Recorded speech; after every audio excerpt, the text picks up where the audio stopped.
So in this mini-sode, I've kind of taken some information from two separate articles that are somewhat related. So one of them is about negative thought forms and depression and kind of what we can do about those. And then the next one is our 7 steps coming to clarity from confusion and getting out of suffering. Welcome to Conversations Minisodes. My name is Amy Adams. I'm the editor of Conscious Life Space and the broadcaster of this podcast. Hi everyone. Welcome to the Minisodes episode 2 of Conversations podcast. And in the Minisodes, it's just me and you versus me, you, and a guest in the longer episodes, which are on alternating weeks. This is my second mini-sode, and something that I'd like to do is to invite you to email me with topics or questions or stories about anything that we cover in the conscious life space sphere, which is actually quite a bit because I'm interested in getting information out to people that I have and life lessons that I've experienced. And then I'm also interested in your life lessons and experiences because everybody can benefit from all of our experiences. So I would invite you to email hello@consciouslife.guru. So today's episode is going to I'm going to look back at. Today we're going to look at getting out of a state of confusion and moving to clarity and coming to peace with our decisions. It's kind of a decision-making process. I was going to also address negative thought forms, and I did record a portion of that, but after listening to it, it doesn't seem really clear. So I'll save that for another day, and we'll just stick to the confusion and get unconfused. Okay. One of the steps to solving any kind of problems or issues is that when we have a problem or issue, we must recognize it so we understand what it is, because if we don't even recognize what it is, how can we ever work towards a solution towards it? We don't want to just recognize it and then be like, oh, well, we're never going to do anything about it, because then it's never going to go away. Confusion is like a sandstorm in the desert. Confusion to me is actually really caused by the fact that we don't want something to be the way that it is. And we're having difficulty with acceptance of this. Now, obviously, it could be other things, and I would hope that you would comment or email me and make a conversation about this, because that's what we're here for, is to all have a discussion and learn together. I mean, that's the whole point, right? Now, okay, I'm going to read through the steps. Okay, so once you've identified that you're confused, that's actually really a great place to be, because it means that you're like, oh, I'm confused. Now you want to be not confused. So now the way to do that is I'm just going to go through this really fast and then expand upon it a little bit with an example. Okay, so you're going to first quiet the mind. And that means just to sit with your eyes closed, breathing deeply. Just try not to think about anything. If you're hearing sounds of traffic or birds flying by or your dog's footprint on the floor, just let it all go. Listen to those. That's actually, you don't have to try to push those noises outside of you. Listen to them. Listen to the traffic. Listen to the dog pitter-patters of the feet or the kitty cat. Listen to something outside of you. and just let it pass through you. It is there. It passes by. Then your step 2 is you're going to surrender to what is. And then step 3, you are accepting things now because you've completed step 2 as they truly are, and that's truly with a capital TRULY, accepting things as they truly are, not how we want them to be. So that might create hurt or feelings of disdain, or not disdain, a lot of discomfort, feeling terrible for a moment. But ultimately, those moments pass. So fighting what truly is and denial, that is what creates suffering. And then the suffering doesn't pass when we continue to fight against something. I'm going to actually make an example of like a physical injury. So as to illustrate my point for fighting what truly is and denial. Because say for instance that you broke your arm. Now, but you're a painter, and now you can't paint houses, or you can't paint paintings. You know, it's dangerous. You can't climb up a ladder, so you can't do it. Now, by fighting what truly is means that you don't take the time to heal. You climb up the ladder anyway. You hurt your arm more, and then you create more suffering. So instead of taking the time to heal yourself, you actually injure yourself further. Emotionally, it's the same thing. You can try to fight a situation in your mind and just end up in a place where you are suffering. And so what we want to do when we want to get rid of confusion is we want to quiet the mind.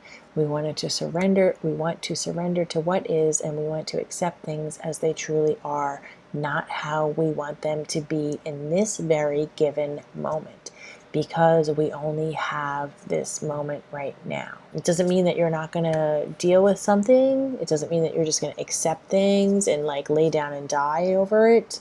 That's not what I'm talking about here. This is like preparing yourself for your next action steps. Step 4 is you're stepping outside of the issue and you're trying to view it from at least 2 different vantage points. So we have your first vantage point, which is you and your experience of it. And then you can think about that, and then think about it from another point of view where possibly you put yourself into someone else's shoes. So, for instance, if you were, so think about a person that you respect or admire. It could be a friend, it could be a parent, it could even be your child. It doesn't matter who it is. It can be somebody that you really value their opinion. So take a look at it, put yourself in their shoes, and look at a situation. How would they view it? But the next step is to release your will. There is a guy, Ralph Bloom, or Blum, I don't know how do you say his name. It's Blum. He wrote a book about ruins, the oracle system. It's actually a really great book. But one of the things that he says in there, in what I can't remember which rune it is, but it says, I will to will thy will. That is really surrendering. I will to will thy will. And what is thy will? That is the higher good. You can call it like whatever, or universe, or creator, or not. It doesn't matter. Like as a higher aspect of your own self, your own higher consciousness that rises above the survival mode of things. Release your will. I will to will thy will. Because your higher self, your higher being, has a knowingness. If you quiet your mind and surrender to what is, you will get in touch with that part of you and connect with yourself, connect with your higher being. It's not really, it doesn't, I mean, you don't have to be like, oh God, it's so whatever. You want to call that God, fine. Doesn't matter. Release your will. And once you release your will, then you can ask your higher self, or whatever you want to call your higher power, what is right action? X, which I'm calling it X, which means X equals your higher self, or whatever you want to call your higher power, universe, creator, God, source, Mr. Jones, etc. So then you're going to ask X, what is right action? So what is the right action for me now? Then you're going to allow the answer to present itself. When you kind of do this whole like surrendering thing and trying to stopping to force your will and accepting things as they are, it doesn't mean that you don't do anything. It doesn't mean like that you're just going to continue on it, like in a mode of confusion. It doesn't mean that you're going to let other people decide for you, because if you fail to actually listen for the answer or fail to make a decision, then others decide for you, then it could really be detrimental to you. Right? You have free will, but you allow others to take that away when they decide for you. I also think that this does not mean writing lists and filling your mind with obsessive thoughts about the issue or choice. Yes, of course, you can write pros and cons, like if you're making a career decision or something like that. But what this is really an exercise in getting in touch with your higher self, with your own, and your higher self is really like your own intuition. It's like listening to guidance, looking for signs and symbols. I mean, sometimes, and it doesn't mean like you're going to sit down and for 15 minutes you're going to think about this and then you're asking for an answer. You might not get the answer until later in the night, or maybe the next morning, like, because it might be during, or you'll wake up because you had a dream that was very clear with what to do. So, I mean, there's different ways that the answer can present itself to you. It can be like if you give symbols a lot of meaning, you might see something. Like, say, for instance, you think that butterflies represent rebirth, and so you're walking down the street and it's like off season or something, and you see a butterfly, then then okay, so you see a butterfly, it's off season, then it's like, hey, well, okay, rebirth. I'm going to go take that new job. I'm going to be reborn into a new career. And just making up stuff as I go, obviously, but for examples. But it could be signs or symbols. It could be, I don't know. Sometimes you might even see literally see a sign or a symbol. You might see a billboard that has an advertisement for it might be a song that you know. You might hear a song and the words resonate with you and you find the answer there. You might just even get a thought that pops into your head. There's so many ways that these things can present themselves. I mean, it's really on a lot of your own belief system of how you connect to your intuition.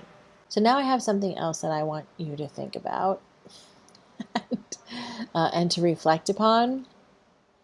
And it almost seems like when I'm reading this, it almost seems like contradictory, but it's not. Or if you think it's contradictory, you tell me by communicating with me. So whatever path you choose, you always end up where you need to be. And sometimes you just might take the detour. So that's pretty much like the worst thing that could happen. So you're presented, like, say for instance, you're confused about something, you have to make a choice, and you make a choice. Maybe you were impatient or you didn't listen. or maybe you're so disconnected that you're not, you haven't trained your mind and body to know what's going on because you're so bombarded with other information, or for whatever reason. The worst thing that could happen is that you have to pivot later on and take the other choice. And that choice might be made for you, or it may be you making the choice. So the whole point is that once you do decide something, wherever you go, there you are. That's like a John Kabat-Zinn, I think is his name. I love that quote. Anyway, so whatever path you choose, you always end up where you need to be. Sometimes you just take detours, and there's really nothing wrong with a detour. That's it for 7 steps of coming to clarity from confusion. So I hope that that this made sense to you, because I feel like I was rambling a little bit. But I really would love to hear any comments or opinions about this. I mean, different minisodes are going to examine different things, so there's not really like a steady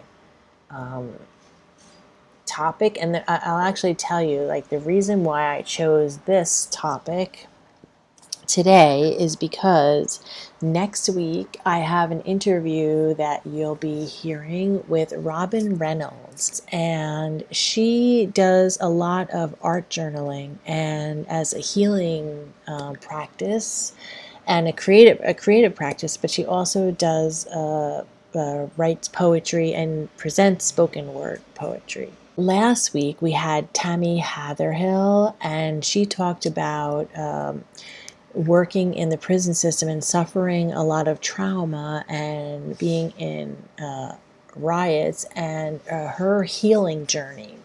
And so this week in the Minisode, I wanted to talk about some ways that we can come to heal our own selves by addressing our issues, and not by doing meditation or yoga. Those are obviously really great methods, but these are just like little ideas of how you can get unconfused. Is that even a word? And also how you can deal with some kind of negative thought forms, that you can just kind of deal with things in the moment. So, and the next week when Robin comes and talks about her poetry and her healing journey through journaling and poetry. So I think that's the idea. So it's all kind of connected. All right, I'm sure this makes no sense, and I gotta just shut up now. So thank you so much for being here today and listening to this mini-sode number 2. I hope that you will join me again, and definitely come back next week and listen to the interview with Robin. And of course, you can listen to the previous podcast episodes also. And I would really like to invite you to subscribe on iTunes or Radio Public. We need to support this work. All right. Please subscribe to the YouTube channel if you're watching the video. If you're listening, please review on iTunes or on Spreaker, wherever you're listening to this. Please leave a review. It is so important, because the more reviews and feedback we get, we know where we're going, if what the message is resonating with our audience, and it tells like all those algorithms and whatever to, like, present our podcast. So the more people who listen and know about it, the more people, am I making any sense? Probably not. Okay, so